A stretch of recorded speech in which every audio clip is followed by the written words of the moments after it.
Biology চেম্বারের পক্ষ থেকে সবাইকে শুভেচ্ছা। আজকে আমরা এসএসসি বায়োলজি চ্যাপ্টার 2 নিয়ে আলোচনা করব। চ্যাপ্টার 2 এর নামটা তোমরা সবাই জানো, জীবকোষ ও টিস্যু। এই চ্যাপ্টারের মধ্যে টিস্যু যে অংশটা আছে সেই টিস্যু অংশটা মোটামুটি অনেক স্টুডেন্ট একটু টাফ ফিল করে, অনেক কিছু পারে না। সো আমরা টিস্যুটা আজকে পড়াবো, খুবই সহজ, খুবই সিম্পলি আমরা তোমাদেরকে টিস্যুটা শেষ করাবো।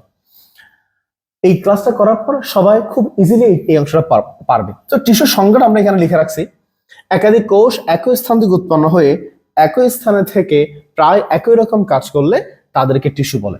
তিনটা কথা, একই স্থান থেকে উৎপন্ন হবে, একই স্থানে, এই যে একই স্থানে থাকবে এবং একই রকম কাজ করে। তাহলে একই স্থান থেকে উৎপন্ন হবে, একই স্থানে থাকবে, একই রকম কাজ করবে যে কোষ, ওই কোষগুচ্ছকে কি বলা হয়? টিস্যু। ওকে ফাইন, আমরা সবাই জানি। এখন কথা হচ্ছে টিস্যু কয় ধরনের? টিস্যু বেসিক্যালি দুই ধরনের, তোমরা জানো। একটা ভাজক টিস্যু, একটা হচ্ছে স্থায়ী টিস্যু, মেরিস্টেম্যাটিক আর পার্মানেন্ট। ভাজক টিস্যু আর স্থায়ী টিস্যু নিয়ে বলার আগে আমরা তোমাদেরকে কিছু কথা এমনিতে বলি। আমাদের শিরোনাম হচ্ছে ভাজক টিস্যু। তো কখন কাকে ভাজক টিস্যু বলবে, আমি কেমনে বুঝবো? আচ্ছা, আমি তার আগে কিছু এমনিতে অন্য কথা বলি। যেমন যদি কাউকে কোষ বলতে হয়, কয়েকটা ব্যতিক্রম ছাড়া আমরা জানি কোষ মানে যাদের মধ্যে নিউক্লিয়াস আছে। যাদের নিউক্লিয়াস আছে তাদের সাইটোপ্লাজম আছে, যাদের সাইটোপ্লাজম আছে তাদের প্রোটোপ্লাজম আছে। এই লাইন, এখন যে লাইনটা বলবে এটা হচ্ছে পুরো ক্লাসের তাবিজ বলতে পারো। এক লাইনে সব কথা চলে, পুরো ক্লাস এই একটা লাইনের মধ্যে আছে। নিউক্লিয়াস থাকলে সাইটোপ্লাজম থাকবে, সাইটোপ্লাজম থাকলে প্রোটোপ্লাজম থাকে। যেখানে প্রোটোপ্লাজম থাকে সেখানে বিপাকীয় বিক্রিয়া চলে। বিপাকীয় বিক্রিয়ার মাধ্যমে সেখানে শক্তি উৎপাদন হয়,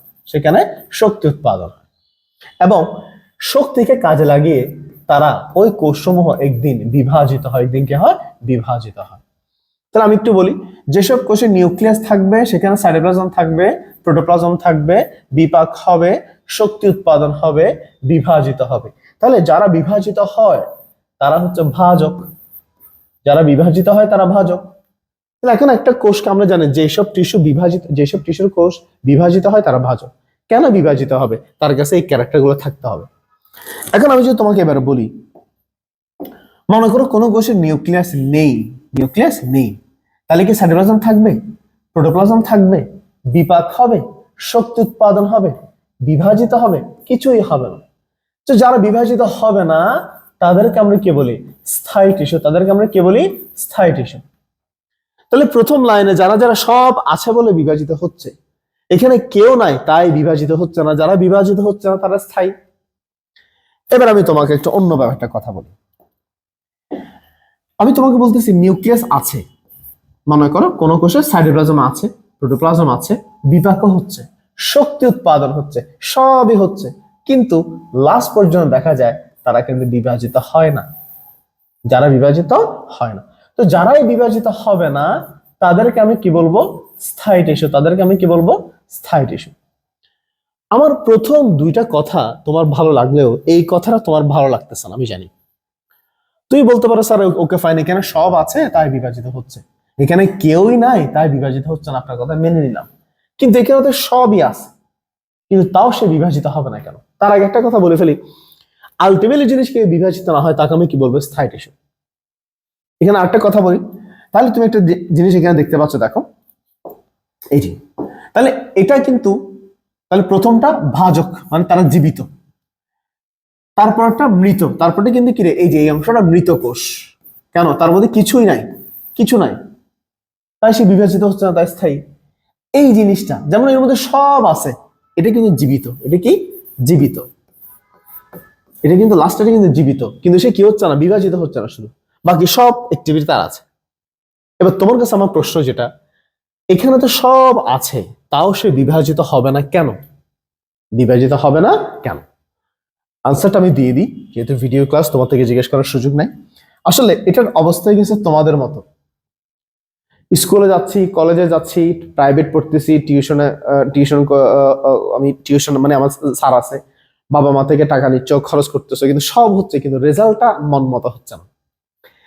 কেন? কারণ হচ্ছে কোনোটাই আসলে পর্যাপ্ত পরিমাণে হচ্ছে না। যেমন এখানে সব আছে, নিউক্লিয়াস, সাইটোপ্লাজম, প্রোটোপ্লাজম, বিপাক সব আছে, কিন্তু কোনোটাই পর্যাপ্ত পরিমাণ নয়। যতটুকু দরকার এনাফ লেভেলে সেই অতটুকু পর্যন্ত নয়, তাই তারা কি হচ্ছে না? বিভাজিত হচ্ছে না। যদি বিভাজিত না হয় তাকে আমি কি বলবো? স্থায়ী টিস্যু। তাহলে তোমরা বলো এবার স্থায়ী টিস্যু কয় ধরনের? দুই ধরনের। একটা হচ্ছে মৃত, যার কাছে কিছুই নাই, আর একটা হচ্ছে জীবিত, সব আছে কিন্তু কোনোটাই পর্যাপ্ত না থাকার কারণে সে বিভাজিত হতে পারে না। এটা একটা স্থায়ী টিস্যু। জাস্ট এই তিনটা লাইন যদি মনে থাকে তোমার, তাহলে পুরো ক্লাস মনে থাকবে। তাহলে এবার আসে আমরা আমাদের টপিক হচ্ছে ভাজক টিস্যু। যে টিস্যু কোষসমূহ বিভাজিত হয়। কেন বিভাজিত হয়? তার কাছে সবগুলো জিনিস আছে তাই বিভাজিত হয়। আবার অনেকে আছে যাদের মধ্যে বিভাজিত হবে না, তার কাছে কি টিস্যু? স্থায়ী টিস্যু। কয়টা কারণ হতে পারে? দুইটা কারণ। একটা হচ্ছে কোনো কিছুই নাই, অথবা সব আছে কিন্তু পর্যাপ্ত না থাকার কারণে সে বিভাজিত হতে পারে না। এই জিনিসটা খুবই গুরুত্বপূর্ণ। এখন আসি আমরা ভাজক টিস্যু পড়ে ফেলছি, স্থায়ী টিস্যু। স্থায়ী টিস্যু হচ্ছে আমাদের সিলেবাসে কিন্তু ভাজক টিস্যু নয়, স্থায়ী টিস্যুটা আছে। স্থায়ী টিস্যু তিন ধরনের: সরল, জটিল, ক্ষরণকারী। তোমরা জানো স্থায়ী টিস্যু কয় ধরনের? তিন ধরনের: সরল, জটিল, ক্ষরণকারী। সো সরল টিস্যু দেখো, সরল টিস্যু। এবার আমাদের টপিক হচ্ছে সরল টিস্যু। এখন দেখো সরল টিস্যু মানে কি। লেখা আছে এখানে যে টিস্যুর কোষসমূহের আকার, আকৃতি ও গঠন বৈশিষ্ট্য একই। এই যে আকার, আকৃতি এবং গঠন বৈশিষ্ট্য একই, তারা সবাই সরল টিস্যু। অর্থাৎ তারা এই টিস্যুর কোষসমূহ সবাই সেম, এক কথায় শেষ। এখন আসো সরল টিস্যু কয় ধরনের? সরল টিস্যু তিন ধরনের, তোমরা খুব ভালো করে জানো: প্যারেনকাইমা, কোলেনকাইমা, স্ক্লেরেনকাইমা। প্রথমে আমরা শুরু করবো প্যারেনকাইমা দিয়ে। প্রথম আমরা প্যারেনকাইমা দিয়ে শুরু করি। এবার আসি প্যারেনকাইমা দিয়ে আমরা শুরু করি। প্যারেনকাইমা কোষটা কেমন? আমি তোমাকে প্যারেনকাইমা কোষের চিত্র দেখাচ্ছি, প্যারেনকাইমা টিস্যু আর কি। হ্যাঁ, টিস্যু। Okay fine. তাহলে আমি যদি তোমাকে একটা চিত্র দেখাই, দেখো এই যে। তো তুমি শুধু একটা ওই কথাগুলো মনে রাখবা: নিউক্লিয়াস, সাইটোপ্লাজম, প্রোটোপ্লাজম, এই কথাগুলো মনে রাখবা। যেমন আমি এখানে নিউক্লিয়াস দিচ্ছি, যেহেতু নিউক্লিয়াস আছে তাদের মধ্যে সাইটোপ্লাজম আছে, এই যে সাইটোপ্লাজম আছে। যেহেতু সাইটোপ্লাজম আছে তাদের সবার মধ্যে অবশ্যই প্রোটোপ্লাজম আছে। যেহেতু প্রোটোপ্লাজম আছে তারা সবাই অবশ্যই জীবিত, সেখানে বিভিন্ন বিপাকীয় বিক্রিয়া চলবে। Okay fine. এখন আসো আমরা এটা নিয়ে আলোচনা করি প্যারেনকাইমা টিস্যু। প্রথম কথা, প্যারেনকাইমা কি? এটা একটা উদ্ভিদ টিস্যু। উদ্ভিদ টিস্যু মানে কেন? উদ্ভিদের কোষ প্রাচীর আছে। উদ্ভিদ কোষের হচ্ছে ইউনিক ক্যারেক্টার কি? কোষ প্রাচীর। তো আবার বলি প্যারেনকাইমা হচ্ছে একটা উদ্ভিদ টিস্যু, তার মানে উদ্ভিদ কোষ। উদ্ভিদ কোষের সবচেয়ে ইউনিক ক্যারেক্টার হচ্ছে কোষ প্রাচীর। এখানে অবশ্যই কোষ প্রাচীর আছে। এদের কোষ প্রাচীরটা কেমন? এদের কোষ প্রাচীরটা হচ্ছে পাতলা। আমি প্যারেনকাইমার ক্যারেক্টার লিখতেছি, বৈশিষ্ট্য লিখতেছি, তাহলে আমি লিখতেছি পাতলা প্রাচীরযুক্ত। দেখো কথাটা কিন্তু হুট করে লিখে ফেলি নাই। আমি বলছি প্রথমে এটা হচ্ছে প্যারেনকাইমা হচ্ছে উদ্ভিদ টিস্যু, মানে উদ্ভিদের কোষ আছে। উদ্ভিদ কোষের সবচেয়ে ইউনিক ক্যারেক্টার কোনটা? কোষ প্রাচীর। সেই কোষ প্রাচীর দিয়ে প্রথম কথা শুরু করছে, কোষ প্রাচীর পাতলা। এবং কোষ প্রাচীরটা কেমন? পাতলা। এবার আমাদের বেসিক থেকে আমরা বলি, তো এইখানে কি নিউক্লিয়াস আছে? তুমি দেখতে পাচ্ছ নিউক্লিয়াস আছে। যদি নিউক্লিয়াস আছে তাহলে সাইটোপ্লাজম আছে, তাহলে প্রোটোপ্লাজম আছে নাকি? না, অবশ্যই আছে। তো এই যে প্রোটোপ্লাজম আছে, এই কথাটা কিভাবে লিখবো? লিখতেছি আমি এখানে প্রোটোপ্লাজম পূর্ণ। প্রোটোপ্লাজম পূর্ণ। দেখো প্রোটোপ্লাজম পূর্ণ। আমি এক কথা লিখলাম, যে আমি যে একটা লাইন লিখছি প্রোটোপ্লাজম পূর্ণ, এটা কিন্তু একটা শব্দ না, এর পেছনে ব্যাখ্যা হচ্ছে নিউক্লিয়াস আছে, সাইটোপ্লাজম আছে, তাই প্রোটোপ্লাজম আছে। তোমরা বলো এবার, যেহেতু প্রোটোপ্লাজম আছে সে কি জীবিত না মৃত? অবশ্যই জীবিত। যেহেতু প্রোটোপ্লাজম থাকলে বিপাক হবে, শক্তি উৎপাদন হবে। এই যে জীবিত, এই কথাটাকে আমরা একটু বইয়ের ভাষায় লিখতেছি সজীব। সজীব। এবার আসি প্যারেনকাইমা কি? একটা টিস্যু। কেমন টিস্যু? উদ্ভিদের টিস্যু।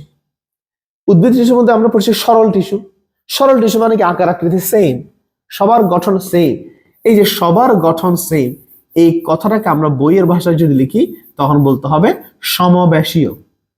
তুমি চাইলে পরীক্ষার খাতায় লিখতে পারো সবার গঠন একই, তোমার বইয়ের ভাষা আমি লিখলাম সমবেশীয়, মানে সবার আকার আকৃতি সেম বোঝাচ্ছে। এখন আসি, আমরা সবাই জানি উদ্ভিদের কোষ প্রাচীর যেটা থাকে, সেই কোষ প্রাচীরে বিভিন্ন উপাদান থাকে: cellulose, hemicellulose, lignin, pectin, suberin. কিন্তু একটা উপাদান সবার মধ্যে কমন, সেটার নাম হচ্ছে সেলুলোজ, এবং এখানে সেটাই আছে। এদের কোষ প্রাচীর সেলুলোজ নির্মিত। এদের কোষ প্রাচীর সেলুলোজ নির্মিত। এখন আসি, এবার এদের মাঝখানে গ্যাপ আছে, কিন্তু এই যে মাঝখানে গ্যাপ আছে, এই যে গ্যাপ। এদের একাধিক কোষের মাঝখানে গ্যাপ আছে। একাধিক কোষের মাঝখানে যদি গ্যাপ থাকে, এই গ্যাপটাকে আমরা বলে আন্তঃকোষীয় ফাঁকা স্থান। আন্তঃকোষীয় ফাঁকা স্থান, এই গ্যাপটাকে বলা হয় আন্তঃকোষীয় ফাঁকা স্থান, এদের মধ্যে আছে। তাহলে এটা আমরা একটু মুখস্থ করি এটা। তাহলে আমরা পড়াচ্ছি প্যারেনকাইমা। শুরু করছিলাম কিভাবে? এটা একটা উদ্ভিদ টিস্যু। উদ্ভিদ কোষ আছে। উদ্ভিদ কোষ মানে কোষ প্রাচীর। এটা কোষ প্রাচীরটা কেমন? পাতলা। এখানে নিউক্লিয়াস আছে, সাইটোপ্লাজম আছে, প্রোটোপ্লাজম আছে আছে যেহেতু প্রোটোপ্লাজম আছে তাই বিপাক হবে, শক্তি উৎপাদন হবে, তাই তার সে জীবিত বা সজীব। যেহেতু সরল টিস্যু, আকার প্রতি সেম, তাই বলছে সমাবেশীয়। এবং কোষ প্রাচীরের মেন উপাদান কি? সেলুলোজ। এখানে সেলুলোজ আছে এবং কোষের মাঝখানে মাঝখানে কি আছে? গ্যাপ আছে। তো লাইনটা আমরা কিভাবে পড়বো? আমি একবার পড়ি লাইনটা তোমাদের সামনে, একবার তুমি কিভাবে বাসায় তুমি নিজে নিজে পড়বা। পড়বে এভাবে: পাতলা প্রাচীর যুক্ত, প্রোটোপ্লাজম পূর্ণ, সজীব, সমাবেশীয়, সেলুলোজ নির্মিত। মনে রাখার জন্য আমি মনে রাখছি এইভাবে 2p3s মনে রাখার জন্য। আমি যেভাবে মনে রাখছি সেটা তোমাকে বললাম, তোমার যদি আলাদা কোনো ওয়ে থাকে তুমি করতে পারো। মনে রাখার জন্য বললাম 2p3s, 2p মানে দুইটা p, 3s মানে তিনটা s। মনে রাখার জন্য পাতলা প্রাচীর যুক্ত, প্রোটোপ্লাজম পূর্ণ, সজীব, সমাবেশীয়, সেলুলোজ নির্মিত।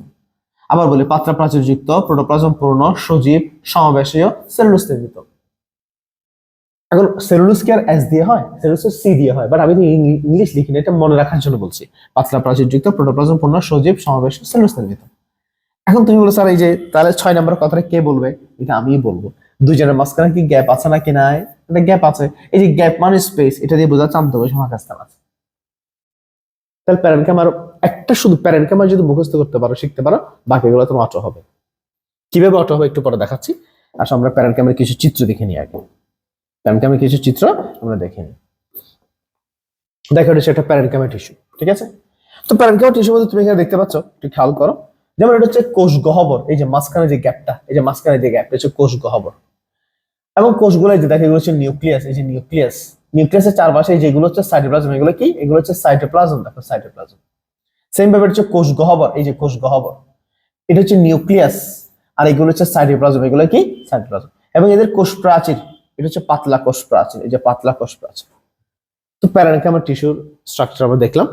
এখন আসি, প্যারেনকাইমা টিস্যু যদি আমরা বুঝতে পারি, তাহলে আমরা এবার পরবর্তী টপিকে যাব প্যারেনকাইমা টিস্যুর পর। তার আগে একটা জিনিস বলে দিই, আমরা প্যারেনকাইমার ক্যারেক্টারগুলো আমি এখানে সুন্দর করে টাইপ করে লিখে রাখছি তোমাদের জন্য। দেখো যদি কেউ মানে একদম সুন্দর ফরম্যাট আকারে চায়, তার জন্য পাতলা প্রাচীর যুক্ত, প্রোটোপ্লাজম পূর্ণ, সজীব, সমাবেশীয়, সেলুলোজ নির্মিত, আন্তঃকোষ মহাকাশস্থান আছে। এখান থেকে আর দুইটা জ্ঞানমূলক পরীক্ষা আসবে, সেটা হচ্ছে কি? তো প্যারেনকাইমা কি আসলে? একটা প্যারেনকাইমা হচ্ছে টিস্যু, সেই টিস্যুর মধ্যে কি কোষ আছে নাকি নাই? অবশ্যই আছে। যেহেতু উদ্ভিদ কোষের আরেকটা ইউনিক ক্যারেক্টার হচ্ছে প্লাস্টিড, যেটা প্রাণী কোষে নাই। প্লাস্টিড আমরা জানি 3 ধরনের, এর মধ্যে একটা হচ্ছে ক্লোরোপ্লাস্ট।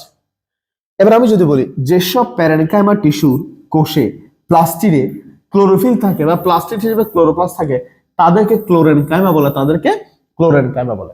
সংজ্ঞা কিন্তু আমাদের চোখের সামনে আছে, সংজ্ঞা আমরা মুখস্থ করব না, সংজ্ঞা আমরা বানাবো। কিভাবে? যেসব প্যারেনকাইমা টিস্যুর কোষের প্লাস্টিডে ক্লোরোপ্লাস্ট থাকে, তাদেরকে ক্লোরেনকাইমা বলে। অতএব এভাবে বলা যায়, যেসব প্যারেনকাইমা টিস্যুর কোষে প্লাস্টিডে ক্লোরোফিল থাকে, তাকে আমরা কি বলবো? ক্লোরেনকাইমা।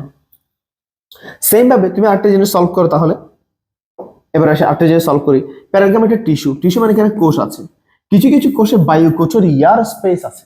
যাদের মধ্যে বায়ুকোঠরি আছে তাদেরকে বলা হয় অ্যারেনকাইমা। এই যে অ্যারেনকাইমা, অ্যারেনকাইমার মধ্যে দুইটা শব্দ, একটা হচ্ছে এর, একটা হচ্ছে এনকাইমা। এই যে এনকাইমা মানে কিন্তু প্যারেনকাইমা। এনকাইমা মানে কি? প্যারেনকাইমা। আর এর যে এই যে এর মানে ইয়ার মানে কি? বাতাস। তাহলে আমি সঙ্গে কিভাবে লিখবো? যেসব প্যারেনকাইমা টিস্যুর কোষে বায়ুকোঠরি থাকে, তাকে কি বলা হয়? অ্যারেনকাইমা বলে। সংজ্ঞা কিন্তু আমাদের মুখস্থ করতে হয় না, সংজ্ঞা আমরা বানাই। ঠিক আছে? এই দুটো সংজ্ঞা থেকে একটা সংজ্ঞা পরীক্ষা আসবে, একটা হচ্ছে ক্লোরেনকাইমা কি, একটা হচ্ছে অ্যারেনকাইমা কাকে বলে। পরীক্ষায় কিন্তু এটা আসে। ঠিক আছে? তো আমাদের স্টুডেন্টরা ইনশাআল্লাহ সে সংজ্ঞা মুখস্থ করবে না, সে সংজ্ঞাটা বানাবে। এবার আসি আমরা একটু প্যারেনকাইমা টিস্যুর কাজটা দেখে নিই। অবস্থান এবং কাজ। অবস্থান উদ্ভিদের সব অংশে দেখা যায়, তাহলে উদ্ভিদের মূল কাণ্ড, পাতা, একদম সব জায়গায় প্যারেনকাইমা থাকবে। কাজ: দেহের গঠন করবে, খাদ্য প্রস্তুত করবে, সঞ্চয় করবে এবং পরিবহন করবে। ঠিক আছে? তাহলে এবার আসে আমাদের প্যারেনকাইমা শেষ, এবার আমরা যাব কোলেনকাইমাতে। আমি লিখে রাখছি এখানে কোলেনকাইমা। এই চিত্রটা দেখো, এটা কি? মনোমর চিন্তা করো, তুমি মনোমর চিন্তা করতে পারো, কি রে স্যার আপনি এগুলো কি দেখাচ্ছেন? একটু আগে যে প্যারেনকাইমা, এই যে প্যারেনকাইমাতে যে চিত্র দেখাচ্ছি, এই যে প্যারেনকাইমাতে যে চিত্র দেখাচ্ছি, সেইভাবে কোলেনকাইমাতে আপনি একই চিত্র কেন দেখাবেন? অনেকে মনে করতে পারে স্যার আপনি মনে ভুল করতেছেন, আপনার মনে ভুল হচ্ছে। না, আমার ভুল হচ্ছে না, এটা কোলেনকাইমা। এতক্ষণ যা মনোযোগ ছিল একটু, এখন একেবারে মনোযোগ চলে গেছে কেন? স্যার আপনি একটু আগে বললেন এটা প্যারেনকাইমা, এখন বলতেছেন আবার কোলেনকাইমা, কি সমস্যা? আসলে তোমাকে বলি, কোলেনকাইমা আসলে প্যারেনকাইমা, কোলেনকাইমা আসলে কি? প্যারেনকাইমা। আমি আবার বলি, কোলেনকাইমা আসলে কি বললাম? কোলেনকাইমা আসলেই প্যারেনকাইমা। এই কথাটা আমি লিখে ফেলি। কোলেনকাইমা 1 নম্বর লিখতেছি, এক ধরনের কোলেনকাইমা, এক ধরনের প্যারেনকাইমা। আমার কথার সাথে তুমি যদি একমত না,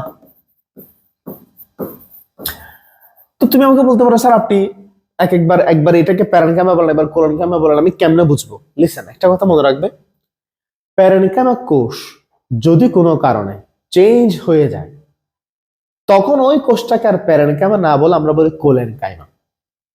তাহলে প্যারেনকাইমা কোষের মধ্যে যদি গাঠনিক পরিবর্তন চলে আসে, তখনই তাকে বলা হবে কোলেনকাইমা। তার মানে এটা প্যারেনকাইমা, তার মানে কিন্তু সেটা আগের মতো নয়, সে চেঞ্জ হয়ে গেছে। এখন তুমি আমার প্রশ্ন করো যে স্যার চেঞ্জটা তাহলে কি হয়েছে, আপনি আমাকে বলেন কেমন চেঞ্জ? কেমন চেঞ্জ আমি তোমাকে বলি। আসলে এখানে কি হয়, তো প্যারেনকাইমাতে কি ছিল? সেলুলোজ ছিল। একটু আগে আমরা পড়ছি প্যারেনকাইমাতে কি ছিল? সেলুলোজ ছিল। কিন্তু এখানে সেলুলোজের পাশাপাশি একটা এক্সট্রা জিনিস জমে, সেটার নাম হচ্ছে পেকটিন। পেকটিন, সেলুলোজে পেকটিন জমার কারণে, সেলুলোজে পেকটিন জমার কারণে কোষ প্রাচীরের, সেলুলোজে পেকটিন জমার কারণে কোষ প্রাচীরের কিছু অংশ, কোষ প্রাচীরের কিছু অংশ পুরু, কিছু অংশ পুরু ও কিছু অংশ পাতলা হয়, কিছু অংশ পাতলা হয়। কোষ প্রাচীরের কিছু অংশ পুরু, কিছু অংশ পাতলা হয়। এই যে এটাই হচ্ছে ব্যতিক্রম। তাহলে কোলেনকাইমা আসলে একটা প্যারেনকাইমা, কিন্তু কোনো কারণে পরিবর্তন হয়ে গেছে। কেমন পরিবর্তন? যেমন এটা তো প্যারেনকাইমা, এখানে সেলুলোজ আছে, এখানে কি আছে, কিন্তু কখনো কখনো দেখা যায় এক্সট্রা করে সেলুলোজের পাশাপাশি এক্সট্রা করে পেকটিন জমে গেছে। পেকটিন আমি এখানে কয়েকটা দেখাচ্ছি, যেমন রেড কালার, আমি জাস্ট উদাহরণ দেওয়ার জন্য, মনে করো এটা হচ্ছে একটা পেকটিন, এক্সট্রা করে কি জমছে? পেকটিন জমছে। সবার মধ্যে আমি আর দেখাচ্ছি না। দ্যাট মিনস যেখানে গ্রিন দেখতেছে এখানে অনলি সেলুলোজ, এখানে অনলি কি? সেলুলোজ। আর যেখানে রেড কালার দেখতে পাচ্ছ এখানে সেলুলোজও আছে আবার পেকটিনও আছে, দেখো দুইটাই আছে। তাহলে কিছু অংশ পুরু, কিছু অংশ পাতলা, কিছু অংশ পুরু, কিছু অংশ পাতলা। যেখানে পুরু সেখানে সেলুলোজ আছে, পেকটিন আছে। যেখানে পাতলা সেখানে শুধুই কি? সেলুলোজ। শুধু এইটা পার্থক্য। তাহলে কোলেনকাইমা কিন্তু এক ধরনের কি? প্যারেনকাইমা। আমাকে মনে রাখতে হবে, ওই যে প্যারেনকাইমা নিয়ে যা যা পড়ছে সব এখানে বলবো। পার্থক্য হচ্ছে এখানে এক্সট্রা করে কি জমছে? পেকটিন জমছে, যার কারণে কিছু অংশ পুরু হয়, কিছু অংশ পাতলা হয়। এবার আসলে আমরা আমাদের আগের কথাগুলো বলি। এখন দেখো, তাহলে এখানে এবার আসি নিউক্লিয়াসের কথা। এই যে নিউক্লিয়াস, যেহেতু প্যারেনকাইমা তার অবশ্যই এখানে নিউক্লিয়াস আছে, এবং নিউক্লিয়াস যেহেতু আছে তার মধ্যে অবশ্যই সাইটোপ্লাজম আছে। যেহেতু সাইটোপ্লাজম আছে সেখানে অবশ্যই প্রোটোপ্লাজম আছে। যেহেতু প্রোটোপ্লাজম আছে সেখানে অবশ্যই বিপাক হবে, অবশ্যই কি হবে? বিপাক হবে। যেহেতু বিপাক হবে অবশ্যই তারা সজীব, অবশ্যই তারা জীবিত। তাহলে আমাকে কিন্তু কথাগুলো মুখস্থ করতে হচ্ছে না, অটো আসতেছে। আমি দেখতে পাচ্ছি এখানে নিউক্লিয়াস আছে, তাহলে সাইটোপ্লাজম আছে, প্রোটোপ্লাজম আছে, বিপাক হবে, শক্তি উৎপাদন হবে, তাই তাই তারা সজীব, তাই তারা কি? সজীব। তবে তারা বিভাজিত হয় না, কারণ তারা স্থায়ী টিস্যু, কোনোটাই পর্যাপ্ত পরিমাণ নয়। আন্তঃকোষীয় ফাঁকস্থানের কথা যদি বলতে চাও, আন্তঃকোষীয় ফাঁকস্থান এখানে একটা সমস্যা হয় কি, অনেক জায়গায় দেখা যায় অতিরিক্ত পেকটিন জমার কারণে, মনে করো এখানে পেকটিন জমার কারণে আন্তঃকোষীয় ফাঁকস্থান থাকে, আন্তঃকোষীয় ফাঁকস্থান। তাহলে মনে করো কিছু কিছু জায়গায় আন্তঃকোষীয় ফাঁকস্থান নেই, কিছু কিছু জায়গায় আবার আছে। মানে এই যে আন্তঃকোষীয় ফাঁকস্থান স্পেস যেটা আছে, এই যে আন্তঃকোষীয় ফাঁকস্থান যেটা, এটা থাকতেও পারে, নাও থাকতে পারে। আমি লিখে দিচ্ছি এখানে প্লাস মাইনাস। তাহলে দেখো বেশি ক্লিয়ার থাকলে কিভাবে পারবো? কোলেনকাইমা এক ধরনের প্যারেনকাইমা। পার্থক্য হচ্ছে এখানে প্যারেনকাইমাতে শুধু সেলুলোজ ছিল, এখানে এক্সট্রা করে পেকটিন জমছে, যার কারণে কিছু অংশ পুরু, কিছু অংশ পাতলা। এবং এখানে নিউক্লিয়াস আছে, এখানে সাইটোপ্লাজম আছে, এখানে প্রোটোপ্লাজম আছে, এখানে বিপাক হচ্ছে, শক্তি উৎপাদন হচ্ছে, সজীব। এবং আন্তঃকোষীয় ফাঁকস্থান থাকতেও পারে, নাও থাকতে পারে। ঠিক আছে? আচ্ছা, এখন আসি কোলেনকাইমা। এই যে পার্থক্যটা কেমন দেখো, এখানে একটু করে দেওয়া ইয়া করে দিছি আমরা। যেমন এই যে যেখানে যেখানে রেড কালার দেখতে পাচ্ছ তার মানে এখানে হচ্ছে পেকটিন। যেমন এই যে মাঝখানে পোর্শনটা শুধুই সেলুলোজ, কিন্তু এই যে ইয়েলো কালার একটা জোন দেখতে পাচ্ছ, ইয়েলো কালার একটা জোন, এখানে সেলুলোজের পাশাপাশি পেকটিন জমে গেছে, সেলুলোজের পাশাপাশি পেকটিন জমে গেছে। তাহলে এখানে অনলি সেলুলোজ, ওটা এখানে সেলুলোজে পেকটিন। এখানে অনলি, এই যে এখানে অনলি সেলুলোজ, ওটা এখানে সেলুলোজে কি আছে? পেকটিন আছে। এবং সবকিছু আগের মতো, সবকিছু আগের মতো। ঠিক আছে, এক্সট্রা করে পেকটিন জমে গেছে। এখন আসি কোলেনকাইমা শেষ আমাদের। এখন কোলেনকাইমার বৈশিষ্ট্যগুলো আমরা একটু এখানে লিখে রাখলাম। এই যে এক ধরনের প্যারেনকাইমা, পেকটিন জমার কারণে কিছু অংশ পুরু, কিছু অংশ পাতলা, নিউক্লিয়াস আছে, সাইটোপ্লাজম প্রোটোপ্লাজম আছে, জীবিত, আন্তঃকোষীয় সংস্থান থাকতে পারে, নাও থাকতে পারে।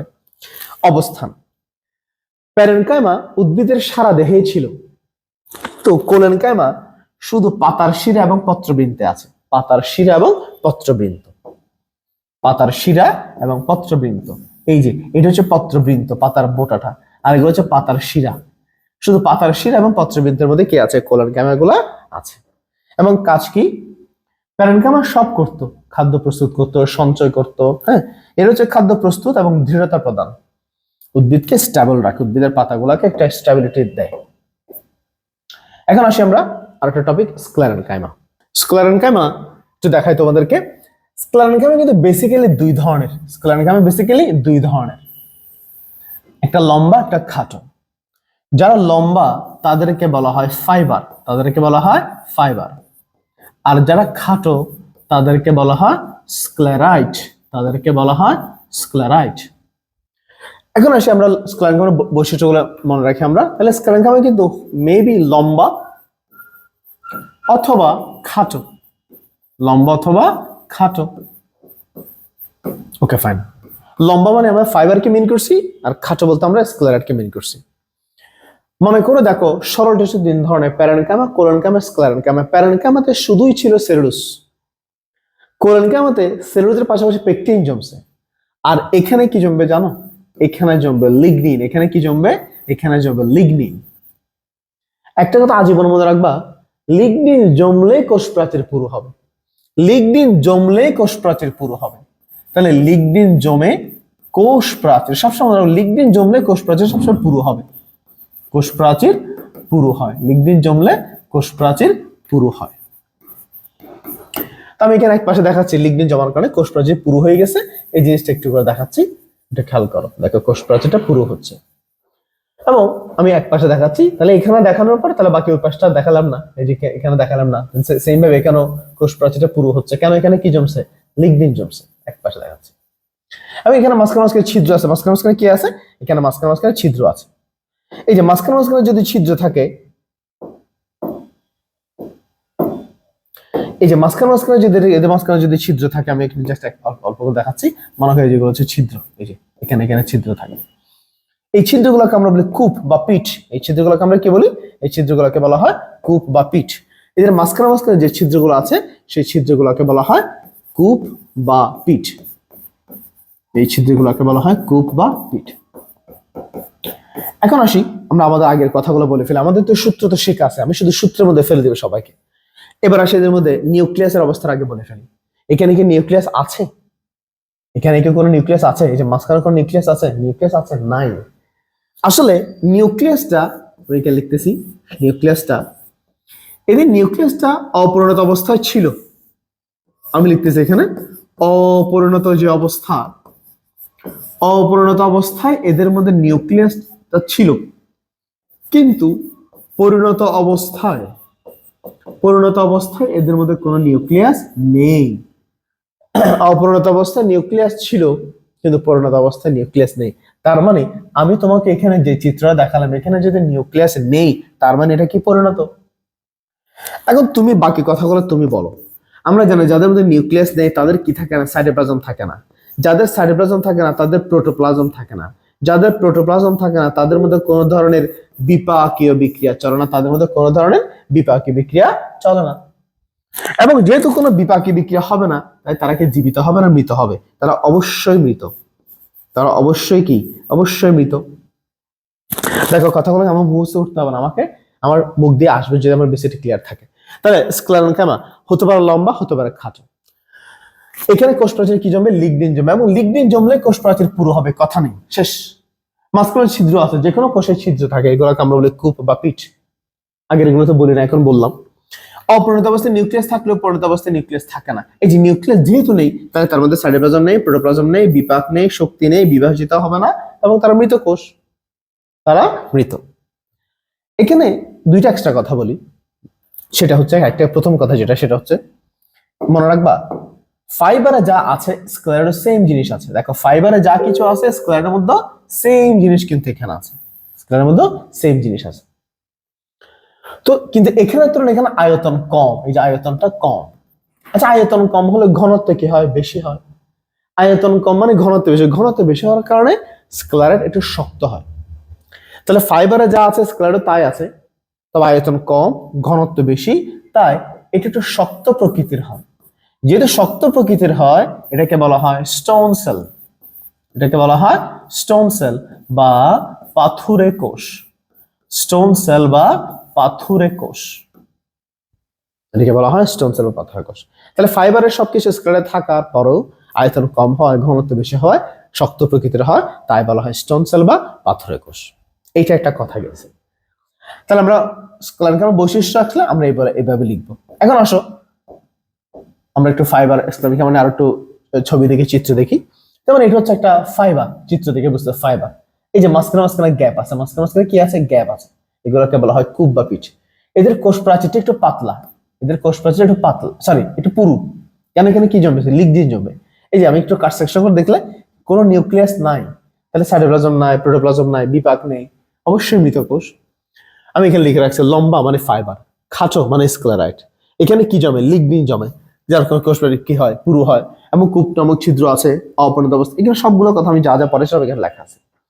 অবস্থানটা বলে ফেলি। এর অবস্থান কোথায়? নগ্নবীজে এবং আবৃতবীজিতে। এই যে নগ্নবীজে এবং নগ্নবীজে এবং দ্বিবীজপত্রী। এটা কি খেয়াল করো, আমরা জানি উদ্ভিদ বেসিক্যালি দুই ধরনের, একটা নগ্নবীজ একটা আবৃতবীজী। আবৃতবীজের মধ্যে আবার দুইটা টাইপ আছে, একটা একবীজপত্রী একটা দ্বিবীজপত্রী। এরা কিন্তু কোথায়? দ্বিবীজপত্রীতে খেয়াল করে স্টুডেন্ট ভুল করে। দ্বিবীজপত্রীদের কর্টেক্স, ফল ও বীজ থাকে। হ্যাঁ কাজটা দিলাম, তোমরা লিখে নিবা। তাহলে এবার আসি, একটু খেয়াল করো সবাই। তাহলে স্ক্লেরেনকামা। এখন আসি ওই যে প্রথমে একটা কথা বলছিলাম স্ক্লেরাইট নিয়ে, সরি স্ক্লেরা নিয়ে একটা কথা বলছিলাম, স্টোন সেল বা পাথর কোষ। এখন আসি স্ক্লেরেনকামাকে আমরা আবার তিন ভাগে ভাগ করছি। স্ক্লেরেনকামাকে আমরা কয় ভাগে ভাগ করছি? স্ক্লেরেনকামাকে আমরা তিন ভাগে ভাগ করছি। কি কি? সারফেস ফাইবার, সরি স্ক্লেরেনকামা না, ফাইবারকে আমরা তিন ভাগে ভাগ করছি। স্ক্লেরেনকামার একটা পার্ট হচ্ছে কি? ফাইবার। ফাইবারকে আমরা তিন ভাগে ভাগ করছি, একটা সারফেস, বাস্ট, জাইলেম ফাইবার। এটা নিয়ে একটু আমি আলোচনা করি। দেখো মনে করো একটা গাছ, একটা গাছকে কেটে, মনে করো আমার এই মার্কারটা একটা কলমটা হচ্ছে গাছ, এই গাছকে আমি এইভাবে কেটে ফেলার পর, এভাবে কেটে ফেলার পর তোমাকে আমি এইভাবে দেখাচ্ছি, মানে একটা গাছ এইভাবে কেটে আমি তোমাকে এইভাবে দেখাচ্ছি। এখন উদ্ভিদের সব দিকে কি আছে? ফাইবার আছে। দেখো ফাইবার, ফাইবার আমাকে দেখতে হবে যদি যদি এই ফাইবারটা বাইরের দিকে থাকে। আচ্ছা যদি এই ফাইবারটা, আমি এখানে আবার একটা আঁকি, দেখো এই যে ফাইবার যেটা আঁকলাম, ফাইবার যদি একদম বাইরের দিকে থাকে, এই যে ফাইবার যদি এখানে বাইরের দিকে থাকে তখন তাকে বলা হয় সারফেস ফাইবার। কিন্তু ফাইবার যদি মাঝখানে থাকে, ফাইবার যদি মনে করো মাঝখানে থাকে, এই যে মাঝখানের পোর্শনটাতে, এই যে মাঝখানের পোর্শনটা কেন থাকে, তখন তাকে বলা হয় বাস্ট ফাইবার, তখন তাকে বলা হয় বাস্ট ফাইবার। কিন্তু ফাইবার যদি একদম সেন্টারে থাকে, একদম সেন্টারে, ফাইবার যদি একদম সেন্টারে থাকে, থাকে একদম এই যে সেন্টারে থাকে, এখানে থাকে, সেন্টার যদি এখানে এই এলাকায় থাকে তখন তাকে বলা হয়, তখন তাকে বলা হয় জাইলেম ফাইবার, তখন বলা হয় জাইলেম ফাইবার। তাহলে একটা হচ্ছে surface fibre, bast fibre, xylem fibre. Fibre যদি সবার বাইরে থাকে, পৃষ্ঠের দিকে থাকে, বাহিরের দিকে থাকে, তাকে বলা হয় সারফেস। এই যে সারফেস মানে কি? সারফেস মানে হচ্ছে পৃষ্ঠ, সারফেস মানে কি? পৃষ্ঠ। আর মাঝখানে থাকলে বাস্ট ফাইবার, একদম সেন্টারে থাকলে জাইলেম ফাইবার। এই যে জাইলেম ফাইবার যেটা, তারই আরেকটা নাম হচ্ছে, জাইলেম ফাইবারের আরেকটা নাম হচ্ছে উড ফাইবার। জাইলেম ফাইবারের আরেকটা নাম হচ্ছে কি? Would fibre. জাইলেম ফাইবার একটা নাম হচ্ছে কি? এই যে উড ফাইবার, উড ফাইবার। তাহলে একদম বাইরের দিকে থাকলে কি বলবে? সারফেস। একদম বাইরের দিকে থাকলে সারফেস, মাঝখানে থাকলে বাস্ট, একদম ভিতরে থাকলে জাইলেম ফাইবার। এই জাইলেম ফাইবার একটা নাম কি বলছিলাম? একটু ডিস্টার্ব হচ্ছে। এই জাইলেম ফাইবার একটা নাম কি বলতো? Wood fibre. এই যে উড ফাইবার। এখানে তোমাদেরকে আমি একটা কথা বলি, যেমন বিয়ের সময় বা অনেক সময় ফার্নিচার যে বানায় মানুষজন, ফার্নিচার দেখবা একই মানুষ, একই ডিজাইনের ফার্নিচার। তাহলে আমি দেখাচ্ছি এখানে, তাহলে বাইরের দিকে থাকলে সারফেস, মাঝখানে থাকলে বাস্ট, একদম সেন্টারে থাকলে উড ফাইবার। দেখবা অনেক সময় দেখবা একই ডিজাইনের ফার্নিচার বানাবা, এক দোকানদার তোমাকে বললো যে আমার এটা আমি আমি আপনাকে 1 লাখ টাকার মধ্যে আপনাকে করে দিতে পারবো, এর কমে হবে না, 1 লাখ টাকা লাগবেই। আর যে বলছে না ভাই আপনি আমাকে 80,000 টাকা দিলে আমি আপনাকে কাজটা করে দিব। আর যে বলছেন না আপনাকে 80,000 দিতে হবে, আপনি আমাকে 50,000 দেন, আমি আপনাকে কাজটা করে দিব। এবং সত্যি বলতে তিনজনেই বলতেছে আমরা এটাও সেগুন কাঠ, এটাও সেগুন কাঠ, এটাও সেগুন কাঠ। সে বলছে আমি আপনাকে সেগুন কাঠ দিয়ে দিব, কিন্তু 1 লাখের নিচে পারবো না। আর যে বলছে আপনাকে সেগুন কাঠ দিব 80,000 টাকা দিলে হবে। আর যে বলছে আমি আপনাকে সেগুন কাঠে দিব, কিন্তু সে 50,000 টাকা দিলেই আমার হয়ে যাবে। তুমি তো খুশি, তুমি বলছো ও ওয়াও সে তো 50,000 টাকা করে দিয়েছে, সে সেগুন কাঠে দিচ্ছে। আসলে পার্থক্য আছে। এই যে ফার্নিচার বানানোর জন্য যে কাঠটা ইউজ করবে সেটা যদি জাইলেম ফাইবার হয়, সেন্টারে হয়, তাহলে তার দামটা বেশি। বাস্ট ফাইবার হলে দাম একটু কম, সারফেস ফাইবার হলে দাম আরো কম। অর্থাৎ তুমি যত ডিপে যাবে তত বেশি দাম বাড়তে থাকবে। তাহলে এটা হচ্ছে অরিজিনাল কাঠ বলতে আমরা যেটা মিন করি সেটা হচ্ছে জাইলেম ফাইবার।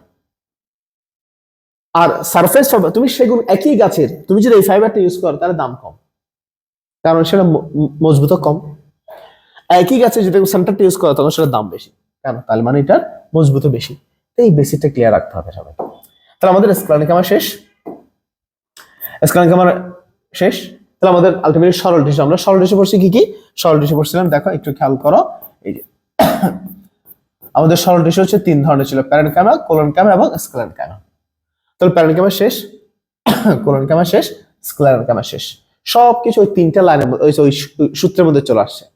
নিউক্লিয়াস থাকলে সাইটোপ্লাজম থাকবে, প্রোটোপ্লাজম থাকবে, বিপাক হবে, শক্তি উৎপাদন হবে। আর এগুলো না থাকলে বিভাজিত মানে মৃত কোষ না থাকলে। এখন আসি আমাদের সরল টিস্যু, এবার আসে আমাদের জটিল টিস্যু। সরল টিস্যু কি? যে টিস্যু কোষসমূহের আকার আকৃতি গঠন একই, কিন্তু আজকে পড়বো জটিল টিস্যু। এখন পড়বো জটিল টিস্যু। জটিল টিস্যু মানে কি? যে কোষসমূহের আকার আকৃতি ও গঠন বৈশিষ্ট্য ভিন্ন, আগের থেকে ছিল একই, এখন বলতেছে কি ভিন্ন, তাকে বলা হয় জটিল টিস্যু। তাহলে আকার আকৃতি একই হলে সরল, আকার আকৃতি ভিন্ন হলে জটিল। তোমরা জানো জটিল টিস্যু 2 ধরনের, একটা হচ্ছে জাইলেম, একটা হচ্ছে ফ্লোয়েম। জাইলেম একটা কি? ফ্লোয়েম। তার মধ্যে প্রথম টপিক হচ্ছে জাইলেম। লেখা আছে জাইলেম কোত্থেকে আসে? প্রোক্যাম্বিয়াম থেকে, ভ্রূণীয় প্রোক্যাম্বিয়াম, ভ্রূণীয় প্রোক্যাম্বিয়াম। এখন প্রোক্যাম্বিয়াম মানে কি এটা অধিকাংশ স্টুডেন্ট জানে না। প্রোক্যাম্বিয়াম মানে কি আমি তোমাকে বলে দিচ্ছি। আগে আমরা বলি যে কোনো জীবের সৃষ্টি থেকে, শুক্রাণু এবং ডিম্বাণু থেকে। যে কোনো জীবের সৃষ্টি হয় শুক্রাণু এবং ডিম্বাণু থেকে। আমরা সবাই জানি শুক্রাণু ডিম্বাণু মিলিত হয়ে যে জিনিসটা তৈরি হয় তাকে বলা হয় জাইগোট। এই জাইগোট যখন ম্যাচিউরড হয়, পরিণত হয়, তখন তাকেই বলা হয় ভ্রূণ, তাকে বলা হয় ভ্রূণ। এই যে ভ্রূণ, যেমন যারা উন্নত প্রাণী তাদের ভ্রূণের মধ্যে তিনটা লেয়ার থাকে। আমি মানুষের উদাহরণ দিচ্ছি, 3টা লেয়ার থাকে। আমরা জানি বাইরের যে লেয়ারটা তাকে বলা হয় এক্টোডার্ম, মানুষের বেলায় আর কি, বা প্রাণীর বেলায় যারা উন্নত জীব। মাঝখানটাকে বলা হয় মেসোডার্ম, আর একদম ভেতরটাকে বলা হয় এন্ডোডার্ম, প্রাণীর ক্ষেত্রে আমরা বলি। তো এটা তো এতক্ষণ তোমাকে যেটা বলে এটা প্রাণীর ক্ষেত্রে। শুক্রাণু মিলিত হয়ে জাইগোট হয়, জাইগোট থেকে ভ্রূণ, ভ্রূণ থেকে 3টা লেয়ার থেকে এক্টোডার্ম, মেসোডার্ম, এন্ডোডার্ম। এখন কথা হচ্ছে উদ্ভিদের বেলায় সেম, শুক্রাণু মিলিত হয়ে জাইগোট হবে, জাইগোট এবার ভ্রূণ হবে। ভ্রূণের মধ্যে যে লেয়ার, উদ্ভিদের বেলায় এই যাকে এক্টোডার্ম বলতাম, উদ্ভিদের বেলায় তাকে বলা হয় প্রোটোডার্ম। প্রাণীর বেলায় যাকে আমরা মেসোডার্ম বলি সেইকে বলা হয় প্রোক্যাম্বিয়াম, এটাকে বলা হয় প্রোক্যাম্বিয়াম। প্রাণীর বেলায় যাকে আমরা এন্ডোডার্ম বলতাম, উদ্ভিদের বেলায় তাকে বলা হয় গ্রাউন্ড টিস্যু। তাহলে আবার তুমি বলো, প্রাণীর বেলায় আমরা ভ্রূণস্তরগুলোকে কি নামে নামকরণ করি? Ectoderm, mesoderm, endoderm. উদ্ভিদের বেলায় সেম জিনিসকে বলা হয় প্রোটোডার্ম, প্রোক্যাম্বিয়াম, গ্রাউন্ড টিস্যু বা গ্রাউন্ড মেরিস্টেম বলে। তো এই প্রোক্যাম্বিয়াম মানে উদ্ভিদের একটা ভ্রূণস্তর। কোন ভ্রূণস্তর? মাঝখানের ভ্রূণস্তর, সেকেন্ড ভ্রূণস্তর। তাহলে এবার বলো, ভ্রূণের কোন লেয়ার থেকে? আমরা জানি 3 স্তর থেকে বিভিন্ন অঙ্গ প্রত্যঙ্গ তৈরি হয়। এখানে 3 স্তর থেকে মূল, কাণ্ড, পাতা এগুলো সৃষ্টি হচ্ছে। তো জাইলেমটা কোত্থেকে আসতেছে? প্রোক্যাম্বিয়াম থেকে, যে উদ্ভিদের একটা ভ্রূণস্তর। এখন মনে করো তাহলে উদ্ভিদের একটু হচ্ছে ভ্রূণস্তর এবং এটার নাম হচ্ছে প্রোক্যাম্বিয়াম। এটার নাম কি? প্রোক্যাম্বিয়াম। এই যে প্রোক্যাম্বিয়াম। তো আমরা তো পড়াচ্ছি জাইলেম টিস্যু। একটা কথা মনে রাখবো, কিছু জাইলেম আছে যারা যারা সরাসরি প্রোক্যাম্বিয়াম থেকে উৎপন্ন হচ্ছে, যারা সরাসরি প্রোক্যাম্বিয়াম থেকে আসতেছে। তাহলে এই যে ইয়েলো কালার যেটা দেখাচ্ছি এটা হচ্ছে প্রোক্যাম্বিয়াম। প্রোক্যাম্বিয়াম যেসব জাইলেম সরাসরি প্রোক্যাম্বিয়াম থেকে আসে তাদেরকে বলা হয় প্রাইমারি জাইলেম, তাদেরকে বলা হয় প্রাইমারি জাইলেম, যারা সরাসরি প্রোক্যাম্বিয়াম থেকে আসছে। কিন্তু কিছু কিছু জাইলেম আছে যারা পরবর্তীতে সৃষ্টি হয়েছে, প্রথমে ছিল না, প্রাইমারি জাইলেম থেকে সৃষ্টি হয়েছে, প্রাইমারি জাইলেম থেকে। যারা প্রাইমারি জাইলেম থেকে সৃষ্টি হয় তাদেরকে বলা হয় সেকেন্ডারি জাইলেম, তাদেরকে বলা হয় সেকেন্ডারি জাইলেম। তাহলে দেখো যারা সরাসরি একদম ভ্রূণ স্তর থেকে আসবে তাদেরকে বলা হয় প্রাইমারি জাইলেম, যারা প্রাইমারি জাইলেম থেকে আসবে তারা সেকেন্ডারি জাইলেম। এবার আসি প্রাইমারি জাইলেমের একটা কথা বলে ফেলি। প্রাইমারি জাইলেম কিন্তু দুই ধরনের। প্রাইমারি জাইলেম কয় ধরনের? প্রাইমারি জাইলেম হচ্ছে দুই ধরনের। প্রাইমারি জাইলেমটা দুই ধরনের। দেখ, একটা হচ্ছে অপরিণত আর একটা হচ্ছে পরিণত। যারা অপরিণত তাদেরকে বলা হয় প্রোটোজাইলেম, তাদেরকে বলা হয় প্রোটোজাইলেম। দেখো প্রোটোজাইলেম। আর যারা পরিণত ম্যাচিউর তাদেরকে বলা হয় মেটাজাইলেম, তাদেরকে বলা হয় মেটাজাইলেম। তাহলে এবার বলো, আমরা প্রথমে পড়েছি জাইলেম। জাইলেম কোত্থেকে আসে? প্রোক্যাম্বিয়াম থেকে আসে। প্রোক্যাম্বিয়াম কি? এটা হচ্ছে একটা উদ্ভিদের ভ্রূণস্তর। যারা সরাসরি প্রোক্যাম্বিয়াম থেকে আসবে তারা প্রাইমারি জাইলেম, আর যারা প্রাইমারি জাইলেম থেকে আসবে তারা সেকেন্ডারি জাইলেম। প্রাইমারি জাইলেম যদি ম্যাচিউরড হয় তখন বলো মেটাজাইলেম, ম্যাচিউরড মেটাজাইলেম। আর যদি ম্যাচিউরড হয়, অপরিণত হয়, তাকে বলা হয় প্রোটোজাইলেম। শেষ। এই জিনিসগুলো বেসিকটা ক্লিয়ার না থাকলে তুমি কখনোই ভালো করতে পারবে না। এবার আসলে আমরা কথা বলে কিছু কিছু কথা এখানে লিখে দিয়েছি। দেখো, যেমন এখানে অনেক কিছু লেখা আছে, সেইখানে সবকিছু দেওয়া আছে। এখানে দেখো, এই যে প্রাইমারি জাইলেম সরাসরি প্রোক্যাম্বিয়াম থেকে আসে। সেকেন্ডারি জাইলেম যারা প্রাইমারি জাইলেম থেকে আসে। প্রাইমারি জাইলেম দেখো যদি সে অপরিণত হয় তাহলে প্রোটোজাইলেম, আর যদি একদম পরিণত হয় তাকে বলা হয় মেটাজাইলেম, তাকে বলা হয় মেটাজাইলেম। মানে প্রাইমারি জাইলেম যদি পরিণত হয় তাকে বলা হয় মেটাজাইলেম। সহজ নাকি কঠিন? রেসপন্সটা কমেন্টে করবো আর কি সবাই। এখন আসি জাইলেম টিস্যুর কোষ। জাইলেম টিস্যুর কোষ দেখো, তো তোমরা জানো জাইলেম টিস্যুর কোষ হচ্ছে চার ধরনের। কি কি? Tracheid, vessel, xylem parenchyma, xylem fibre. আমরা প্রথমে একটা একটা করে বলি, আমরা তো সূত্র জানি, আমরা আমাদের জন্য এগুলো কোনো ব্যাপারে না। তাহলে প্রথমে আসো ট্রাকিট। প্রথমে আসো ট্রাকিট। ট্রাকিট কোষটা কেমন আমি তোমাকে একটু দেখাই। এখানে ট্রাকিট দেখো, ট্রাকিট কোষটা কেমন তুমি দেখতে পাচ্ছ। ট্রাকিট কোষটা সরু, এই যে সরু, স্ট্রেইট, দুই প্রান্ত কেমন সূচালো, এবং এদিকে খাটো নাকি লম্বা? অবশ্যই লম্বা। তাহলে আমি প্রথম পয়েন্ট লিখতেছি সরু, সূচালো, লম্বা। সরু, সূচালো এবং লম্বা। সরু, সূচালো এবং লম্বা। সরু, সূচালো, লম্বা। এদের কোষ প্রাচীরের কি অবস্থা? এদের কোষ প্রাচীরে লিগনিন জমে। লিগনিন, এই যে একটু আগে পড়ছিলাম লিগনিন। তোমরা বলো লিগনিন জমলে, মনে মনে বলো লিগনিন জমলে কোষ প্রাচীর কেমন হবে?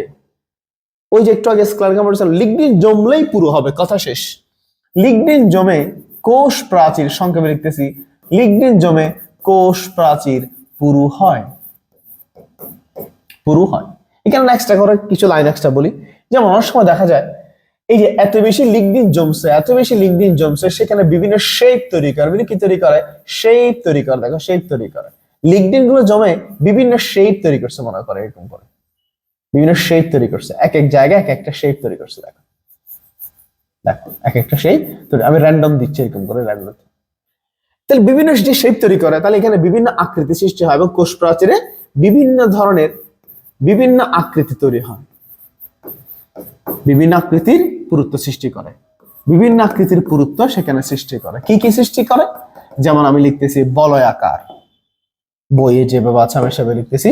একটা হচ্ছে বলয় আকার, অথবা হতে পারে সরুপিল আকার, অথবা হতে পারে সরুপিল আকার, হতে পারে সোপান আকার, সোপান আকার, জালিকা আকার, জালিকা আকার, অথবা কূপাকার, অথবা কূপাকার। এগুলো আমি একটা একটা করে বলি, অথবা কূপাকার হয়। তাহলে আমরা একটা বলি, আমরা বলয় মানে কি? বলয়, বলয় মানে বৃত্তাকার, অর্থাৎ বিভিন্ন সার্কেল করে থাকবে। কেন সার্কেল করে থাকবে? বৃত্তাকার, সার্কেলের মতো করে চারপাশ থাকবে। সর্পিলাকার মানে সাপের মতো। সোপান, সোপান মানে সিঁড়ি, সোপান মানে কি সিঁড়ি, জালিকা আকার মানে জালের মতো, আঁকা বাঁকা আঁকা জালের মতো, জালের মতো। কূপাকার মানে ছিদ্রযুক্ত, কূপাকার মানে কি ছিদ্রযুক্ত। তাহলে বলো ট্রাকিড কোষটা কেমন? সরু, দুই প্রান্ত সুচালো এবং লম্বা। কোষ প্রাচীরে অবশ্যই লিগনিন জমে, লিগনিন জমলে কোষ প্রাচীর পুরো হবে। পুরুত্বের মধ্যে বলয়াকার, সর্পিলাকার, সোপানাকার, জালিকাকার বা কূপাকার হয়। এখন আসো আমাদের কমন সূত্র আমরা অ্যাপ্লাই করে ফেলি। সূত্র কি আমাদের? আমরা সূত্র কি? নিউক্লিয়াসের কথা আমরা বলবো। এখানে আসলে ওই যে নিউক্লিয়াস, সেম কথা। অপরিণত অবস্থায় এদের মধ্যে নিউক্লিয়াস থাকে, কিন্তু পরিণত অবস্থায় এদের মধ্যে কোনো নিউক্লিয়াস থাকে না। পরিণত অবস্থায় এদের মধ্যে কোনো নিউক্লিয়াস থাকে না। তো আমরা তো ওল্ড সূত্র জানি, যদি নিউক্লিয়াস না থাকে তাহলে সাইটোপ্লাজম থাকবে না, সাইটোপ্লাজম না থাকলে এখানে প্রোটোপ্লাজম থাকবে, প্রোটোপ্লাজম নেই তাহলে কোনো বিপাক হবে না। তার মানে এটা কি? মৃত কোষ। এটা কি? মৃত কোষ। তাহলে ট্রাকিডের বৈশিষ্ট্য আমরা শিখে ফেললাম একই সূত্র দিয়ে। তো ট্রাকিড নিয়ে এবার আমরা, ট্রাকিডের পর আমরা যাবো এবার ভেসেলে। ট্রাকিডের কথাগুলো এখানে লেখা আছে, সবগুলো কথা লেখা আছে। সো এটা হচ্ছে ট্রাকিডের একটা চিত্র। তো ট্রাকিডে দেখো সরু, সুচালো, লম্বা, মাঝখানে কেটে ফেলার পর আমরা এরকম একটা শেপ দেখতে পাবো। ঠিক আছে? তো ট্রাকিডের পর এবার আসি। মানে ট্রাকিড আমরা আরেকটা স্লাইড দেখাচ্ছি। ট্রাকিড কেমন বুঝে? এটা উদ্ভিদ, গাছ থেকে কেটে একটা কাট সেকশনকে এভাবে দেখলাম। এই যে এগুলো হচ্ছে জাইলেম টিস্যু, এগুলো হচ্ছে কি জাইলেম। জাইলেমের মধ্যে এগুলো হচ্ছে স্পেশাল, আমরা ট্রাকিডকে মিন করছি। একটা ট্রাকিডের ভেতরে কি অবস্থা এখানে দেখতে পাচ্ছি। এবার আসো ভেসেল। এবার আসি ভেসেল। ট্রাকিড যদি পড়ে থাকে তাহলে ভেসেল আমার 1 মিনিটে হয়ে যাবে। ভেসেল 1 মিনিটও লাগবে না, ভেসেল আমার 1 মিনিটও লাগবে না। দেখো তো ভেসেল কি? ভেসেল সেম, ওটা ছিল সরু, এটাও সরু। ওটা ছিল সুচালো, এটা কিন্তু সুচালো নয়, তাহলে লিখতেছি। এবং ওটা ছিল লম্বা, এটা কিন্তু খাটো। অর্থাৎ এর প্রত্যেকেই না একটা কোষ, প্রত্যেক এক একটা কোষ। তাহলে ওটা ছিল সরু, এটাও সরু। ওটা সুচালো ছিল ট্রাকিড, বাট এটা কিন্তু সুচালো নয়। ওটা হচ্ছে লম্বা, এটা কিন্তু কি খাটো, খাটো। তাহলে 2 নম্বর ক্যারেক্টার, এখানে কোষ প্রাচীরে কি জমে? লিগনিন জমে। লিগনিন আমরা আগে থেকে জানি, লিগনিন জমলে কোষ প্রাচীর কি হয়? পুরু হয়। এবং এই পুরুত্ব সেম, বলয়াকার, সর্পিলাকার, সোপানাকার, সবকিছু হুবহুকার মতো, ট্রাকিডের মতো। নিউক্লিয়াস, এখানেও অপরিণত অবস্থায় নিউক্লিয়াস থাকলেও পরিণত অবস্থায় সঙ্গে লিখতেছি নিউক্লিয়াস নেই। পরিণত অবস্থায় নিউক্লিয়াস নেই। নিউক্লিয়াস যদি না থাকে তাহলে সাইটোপ্লাজম নেই, তার মানে প্রোটোপ্লাজম নেই, তার মানে কোনো ধরনের বিপাক হয় না। যেহেতু বিপাক হয় না, তার মানে এরা অবশ্যই মৃত। অবশ্যই কি? মৃত। তাহলে ট্রাকিডের সাথে ভেসেলের পার্থক্য ছিল এক জায়গায়, ওটা ছিল সরু, সুচালো, লম্বা। এটা হচ্ছে যা সরু এবং কি খাটো, বাকি সবকিছু সেম। ট্রাকিড জানলে ভেসেল জানা শেষ। এই সূত্রটা যারা জানা থাকবে তাদের কাছে এগুলো কোনো ব্যাপারই না। তাহলে আমাদের ভেসেলের শেষ। ভেসেলের কথা এখানে লেখা আছে। ভেসেল অবস্থান, গুপ্তবীজি আর নগ্নবীজি উদ্ভিদের ন্যাটাম। গুপ্তবীজ, ওই যে অবস্থানটা মনে রাখার জন্য সূত্র মনে রাখতে পারো, গুণ মনে রাখতে পারো, গুণ। গুপ্তবীজি, নগ্নবীজি উদ্ভিদের ন্যাটাম। একইভাবে ভেসেল ট্রাকিড অবস্থান আছে এখানে। ট্রাকিডের অবস্থানটা দেখো, এই যে আবৃতবীজি, ফার্নবর্গ, নগ্নবীজি। ট্রাকিড অবস্থান মনে রাখার জন্য সূত্র মনে রাখতে পারো, আফন মনে রাখতে পারো, আফন। আবৃতবীজি, ফার্নবর্গ, নগ্নবীজি, আবৃতবীজি, ফার্নবর্গ, নগ্নবীজি। তাহলে আমাদের ট্রাকিডও শেষ, আমাদের ভেসেলও শেষ, অর্থাৎ আমাদের জাইলেম টিস্যু শেষ। জাইলেমের পর এবার আমরা তোমাদেরকে পড়াবো ফ্লেম। এই যে ফ্লেম কথাটা আসছে ফলস থেকে। ফলস, ফলস মানে কি? বাকল। তো ফ্লেম তো টিস্যু, তো এখানে কোষ আছে। ফ্লেম টিস্যু কোষ কয় ধরনের? 4 ধরনের। কি কি? সিভনল, সঙ্গী কোষ, ফ্লেম প্যারেনকাইমা, ফ্লেম ফাইবার। তো আমরা একটা একটা করে এক্সপ্লেন করি। প্রথমে আসি সিভ কোষ। সিভ কোষটা কিরকম আমি তোমাকে একটু দেখাই। সিভ কোষটা কেমন আমি তোমাকে একটু দেখাই। তাহলে দেখো, একটু খেয়াল করো, আমি এখানে একসাথে ফ্লেমের চিত্রগুলো এঁকে ফেলি আগে। তাহলে দেখো একটু,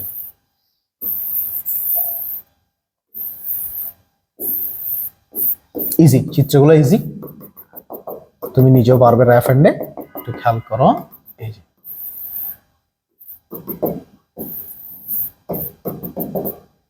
আচ্ছা এখানে আসো। এখন আসি মাঝখানে যেটা তুমি দেখতে পাচ্ছ। দেখো মাঝখানে, এই যে মাঝখানে যেটা দেখতে পাচ্ছ এটাকে বলা হয়, এটা হচ্ছে আসলে সিভ কোষ।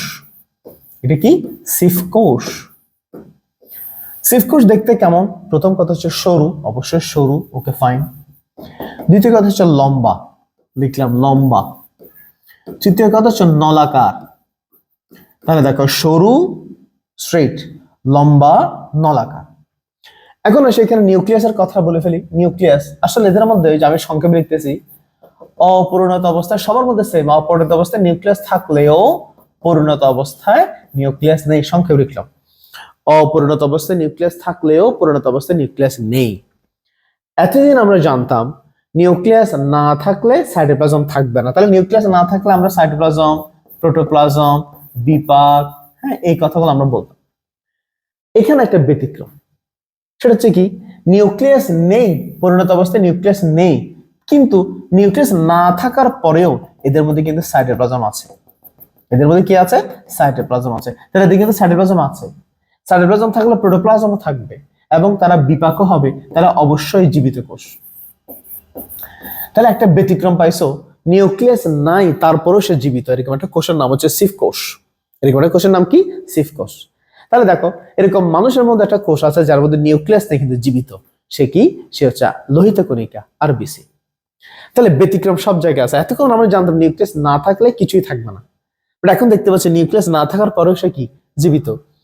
তাহলে সিভ কোষ কি? সরু লম্বা নলাকার, অপরিণত অবস্থায় নিউক্লিয়াস থাকলেও পরিণত অবস্থায় নিউক্লিয়াস নেই, কিন্তু এটা ব্যতিক্রম, নিউক্লিয়াস না থাকার পরে এখানে বাকি সবকিছু আছে। এবার তোমাকে আমি একটা কথা বলি, যেমন তোমার কাছে, যেমন আমি যদি বলি এটা হচ্ছে একটা সিভ কোষ, এটা হচ্ছে একটা সিভ কোষ, বাট এটা অপরিণত, এটা কি? পরিণত। সিভ কোষের একটা নাম দেখো, সিভনল। সিভ কোষের নাম রাখছে সিভনল। কেন এরকম? দেখো, এই জিনিসটা সহজে স্টুডেন্টরা পারে না। এবার আসি, তাহলে একটা হচ্ছে অপরিণত সিভ কোষ আর পরিণত সিভ কোষ। তাহলে অপরিণত অবস্থায় তার মধ্যে নিউক্লিয়াস থাকে, পরিণত অবস্থায় নিউক্লিয়াস থাকে না।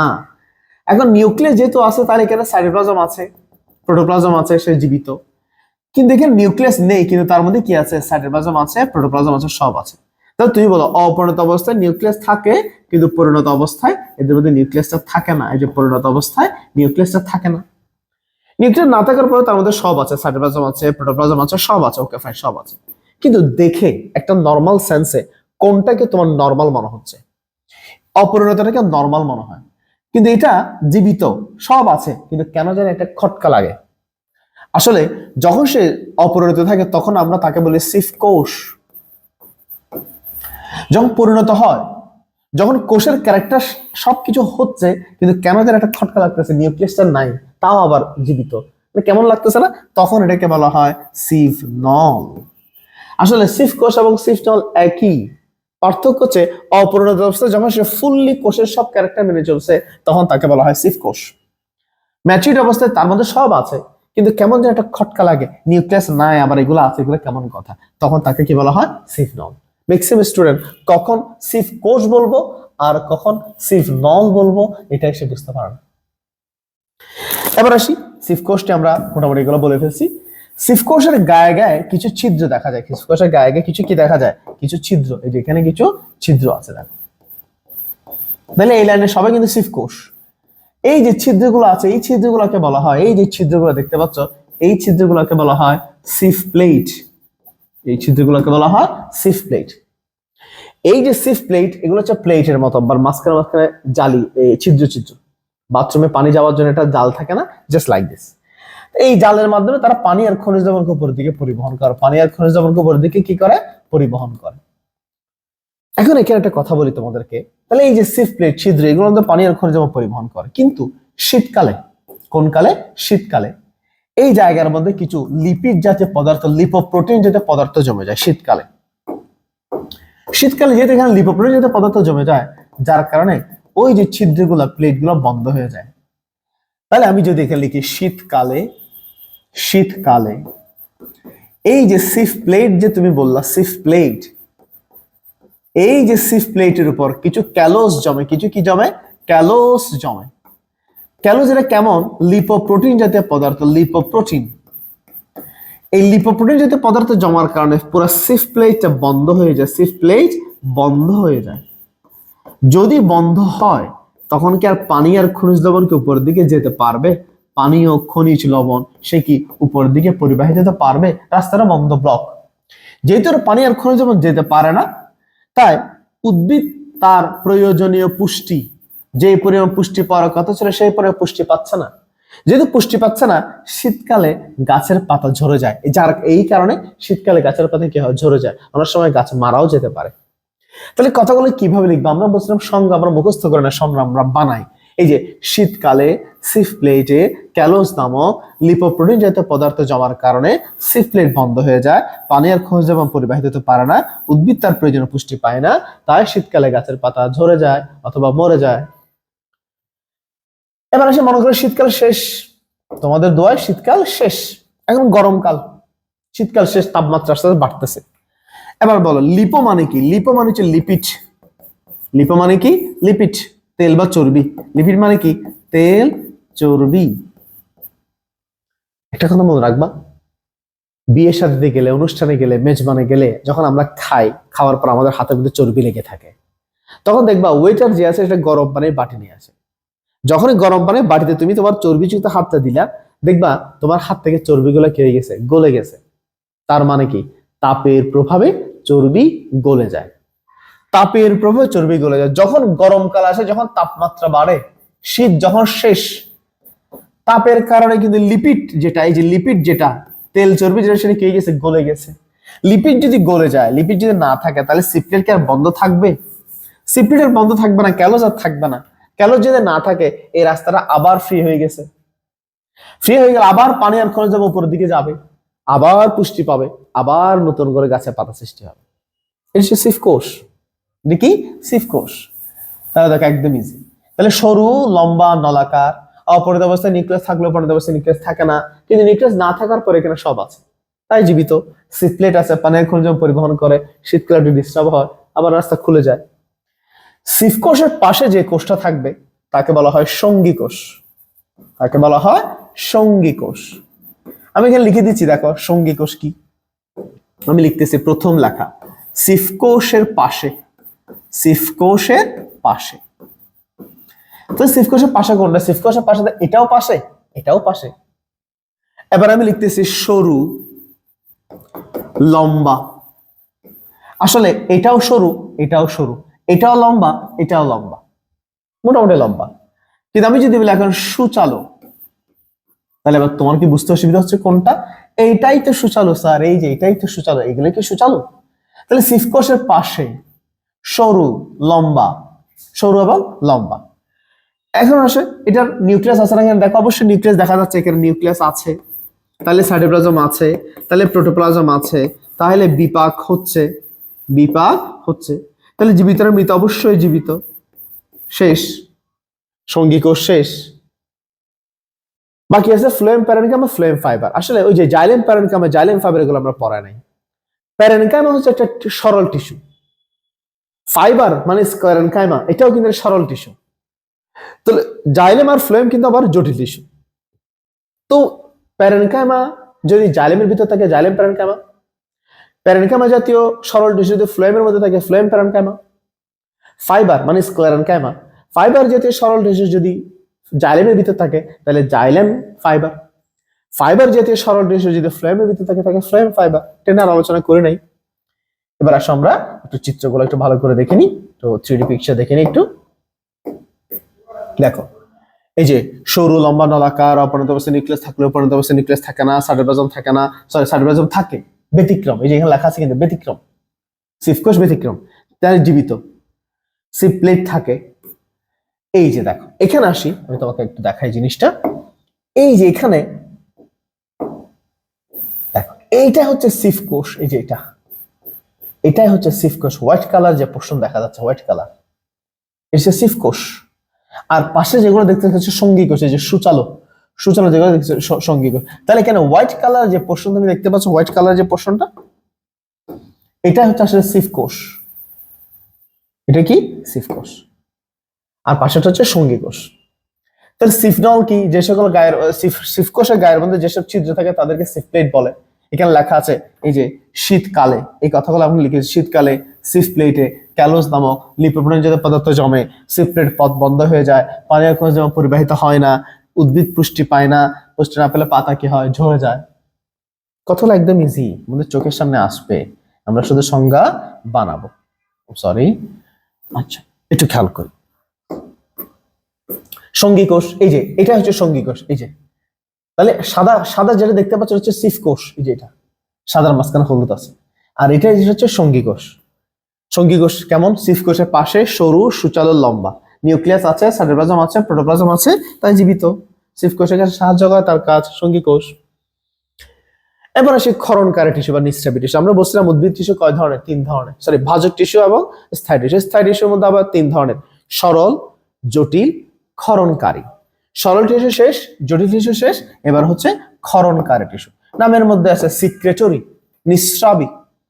যে টিস্যুর, এই যে টিস্যু, যে টিস্যুর কোষ, টিস্যুর মধ্যে অবশ্যই কোষ থাকবে নাকি থাকবে না? থাকবে। যে টিস্যুর কোষ থেকে বিভিন্ন রাসায়নিক পদার্থ, যে টিস্যুর কোষ থেকে বিভিন্ন রাসায়নিক পদার্থ ক্ষরণ হবে তাদেরকে বলা হয় নিঃস্রাবী টিস্যু, ক্ষরণকারী টিস্যু। তাহলে যে টিস্যুর কোষ থেকে বিভিন্ন রাসায়নিক পদার্থ ক্ষরণ হবে তাকে বলা হয় ক্ষরণকারী টিস্যু বা নিঃস্রাবী টিস্যু। যে কোনো কিছু আমরা যেমন হরমোন, এনজাইম, বিভিন্ন আঠা, এগুলো হচ্ছে ক্ষরণকারী টিস্যু। উদাহরণ কি? উদাহরণ কয়েকটা আছে, একটা হচ্ছে শিয়ালকান্ত, তারপর আছে রাবার, তারপর আছে আফিম, আফিম, তারপর হচ্ছে আঠা, মধু, মধু, রজন, গদ, এগুলো হচ্ছে সবগুলা নিঃস্রাবী টিস্যুর উদাহরণ। এর মধ্যে রাবার তো আমরা চিনি, রাবার বাগান, রাবার আমরা ইরেজার ইউজ করি। আফিম নেশা জাতীয় বস্তু। আফিমকে আসলে নেশা জাতীয় বস্তু বলা সবসময় ঠিক না, কারণ আফিম কিন্তু অনেক সময় চিকিৎসা সংক্রান্ত অপারেশনের সময় ইউজ করা যায়। আঠা, গাছের আঠা, মধু, এগুলো আমরা চিনি। শিয়ালকান্ত, রজন, গদ, সত্যি বলতে আমি নিজেও চিনি না, আমি কখনো দেখি নাই। এগুলো হচ্ছে নিঃস্রাবী টিস্যুর উদাহরণ। সবগুলো সবাই লিখে নিবা, খুব ইম্পর্টেন্ট। তো এখন আসি, আমাদের মোটামুটি উদ্ভিদ টিস্যু শেষ এখানে। তো উদ্ভিদ টিস্যুটা একটু খেয়াল করো, আমরা পুরো জিনিসটা, তুমি একটা জিনিস দেখতে পাচ্ছ, সবকিছু একদম একটা কমন সূত্রের মধ্যে চলে আসে। ওই যে নিউক্লিয়াস থাকলে সাইটোপ্লাজম থাকবে, প্রোটোপ্লাজম থাকবে এবং বিপাকে বিক্রিয়া হবে, তারা সবাই কি হবে? জীবিত হবে।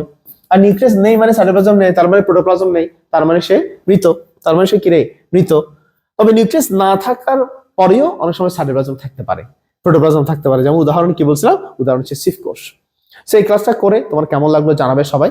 এই ক্লাসটা বন্ধুদের সাথে শেয়ার করবে, সবাই যাতে উপকৃত হয়। সো ধন্যবাদ সবাইকে। বায়োলজি চেম্বারের সাথে থাকবে, নেক্সট ভিডিওগুলো আমরা আস্তে আস্তে আপলোড করে দিব। ধন্যবাদ সবাইকে।